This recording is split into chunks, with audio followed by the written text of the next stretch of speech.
অবৈধ সুদের টাকায় পাহাড় গড়ার মালকিন হেনা বেগম লস্কর মহিলা হওয়ার সুবাদে দলবল নিয়ে বরাকবাণী অফিসে এসে হাজির।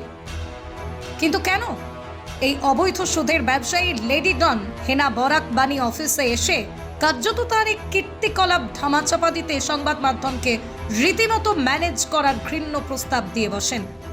যে বরাকবাণী ডিজিটাল নিউজ সর্বদা সত্যের পক্ষে এবং হেনা বেগমের মতো সমাজ বিরোধী কার্যকলাপে যুক্ত ব্যক্তিদের সামনে চ্যালেঞ্জ ছুড়ে দেয়, সেই চ্যানেলে এসে এত দুঃসাহস হেনা বেগমের।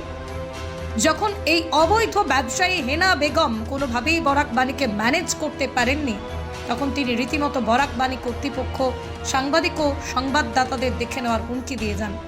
হেনা লস্কর মহিলা হওয়ার সুবিধা তুলে বরাকবাণীর সঙ্গে যুক্ত সবাইকে মিথ্যা মামলায় ফাঁসানোর হুমকিও দেন।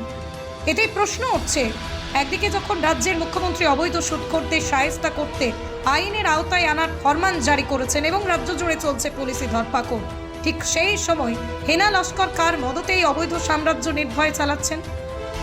এদিকে জলের মতো পরিষ্কার সত্য, বরাকবাণী বিগত দিনে করিমগঞ্জ তথা বর্তমান শ্রীভূমি জেলায় ভয়ঙ্কর ট্রেডিং কেলেঙ্কারি, ভুয়া ডাক্তার সহ একাধিক সমাজ বিরোধী কার্যকলাপ প্রকাশ্যে এনেছে।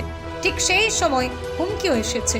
ফলাফল, হুমকিদাতাদের শেষ ঠাঁই হয়েছে জেল হাজতে। আজও যেন সেই একই পথে হাঁটছেন হেনা লস্কর। প্রথমে ম্যানেজ, তারপর হুমকি। কিন্তু বরাকবাণীর অবস্থান স্পষ্ট, হেনা বেগম লস্করের মতো সাধারণ মানুষের রক্ত শোষণকারীদের রেহাই নয়। তাদের আইনের আওতায় না আনা পর্যন্ত বরাকবাণীর এই সংগ্রাম চলবে। এখন সবারই হয়তো একই প্রশ্ন, আসলে কে এই হেনা লস্কর? অবৈধ সাম্রাজ্যের এই মহিলার সমস্ত কীর্তিকলাপ জানতে চোখ রাখুন বরাকবাণীর পরবর্তী প্রতিবেদনে। গুজবে নয়, খবরে থাকুন। Barak Bani digital news.